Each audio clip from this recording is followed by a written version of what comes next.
25 లేదా 26లో డిగ్రీ లేదా బీటెక్ చదివారా? సాఫ్ట్‌వేర్ జాబ్ కోసం ఎదురు చూస్తున్నారా? అయితే కోడ్ జ్ఞాన్ 100 డేస్ కోర్సులో చేరండి, జాబ్ సాధించండి.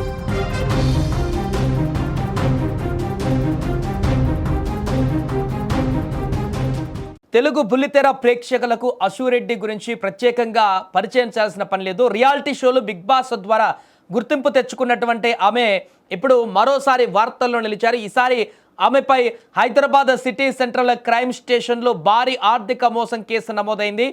ప్రేమ పెళ్లి పేరుతో నమ్మించి సుమారు 9.35 కోట్ల రూపాయల మేర ఆస్తులు నగదు కాజేసినట్టుగా ఒక సాఫ్ట్వేర్ ఇంజనీర్ కుటుంబం పోలీసులను ఆశ్రయించింది.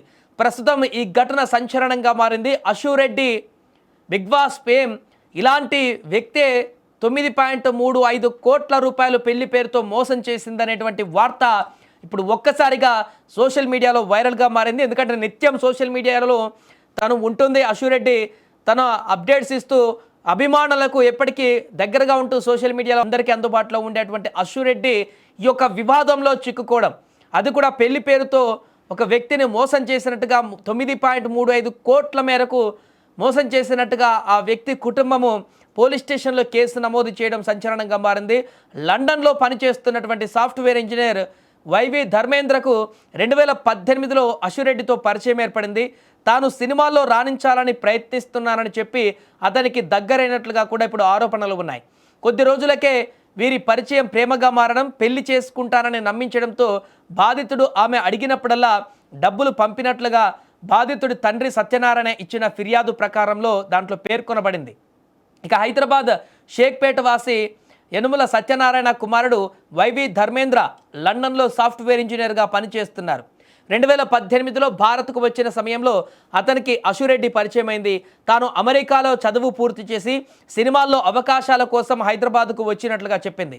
పరిచయమైన కొద్ది రోజుల్లోనే ప్రేమిస్తున్నానని, పెళ్లి చేసుకుందామని ధర్మేంద్రను నమ్మించి ఆర్థిక అవసరాల పేరుతో డబ్బులు అడగడం ప్రారంభించారు.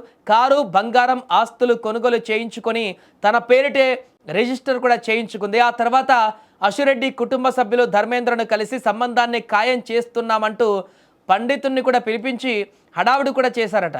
అనంతరం ముఖం చాటేసి పలుమార్లు అడిగినా కూడా ఇప్పుడు పెళ్లికి నిరాకరించిందట. 2025 వరకు ఆమె తన కుమారుడి నుంచి, అంటే ఈ కంప్లైంట్ ఇచ్చినటువంటి సత్యనారాయణ కుమారుడి నుంచి 9.35 కోట్ల విలువ చేసేటువంటి నగదు కానీ, బంగారం కానీ, ఫ్లాట్లు, వాహనాలు కొనుగోలు చేయించుకుందంటూ ఇప్పుడు అతను బాధితుని యొక్క తండ్రి ఫిర్యాదులో పేర్కొన్నాడు. ఇక దానితో పాటు అదనంగా ఆమె సోదరి కూడా 50 లక్షలు తీసుకుంది అని ధర్మేంద్ర తండ్రి ఫిర్యాదులో పేర్కొన్నారు. దీంతో హైదరాబాద్ సిసిఎస్ పోలీసులు కేసు నమోదు చేసి అశురెడ్డి బ్యాంకు ఖాతాలు, గత 7 ఏళ్ల కాలంలో ఆమె కొనుగోలు చేసిన ఆస్తుల వివరాలను ఆరా తీస్తున్నారు. ప్రాథమిక ఆధారాలు సేకరించిన తర్వాత ఆమెను విచారణకు పిలిచేటువంటి అవకాశం ఉంది. ఏదేమైనా కూడా ప్రస్తుతం బిగ్ బాస్ ఫేమ్కి ఉన్నటువంటి ఈమె బుల్లితెరలో ఫేమస్గా మారినటువంటి, ఇన్ఫ్లుయెన్సర్గా మారినటువంటి అశురెడ్డి ఈ యొక్క కేసులో చిక్కుకోవడం, అది కూడా పెళ్లి పేరుతో మోసం చేసి 9 కోట్లకు పైగా డబ్బులు కాజేశారన్నట్టు వస్తున్నటువంటి ఆరోపణలకు సంబంధించి అశురెడ్డి ఎలా స్పందిస్తారు, దీనికి సంబంధించి ఏం చెప్తారు? కేసు నమోదైంది కాబట్టి పోలీసులు విచారణకు పిలిస్తే ఎప్పుడు విచారణ చేసేటువంటి అవకాశం ఉంది, విచారణలో ఏ విషయాలు కూడా బయటకు వస్తాయనేటువంటి ఆసక్తి అయితే ఇప్పుడు నెలకొంది.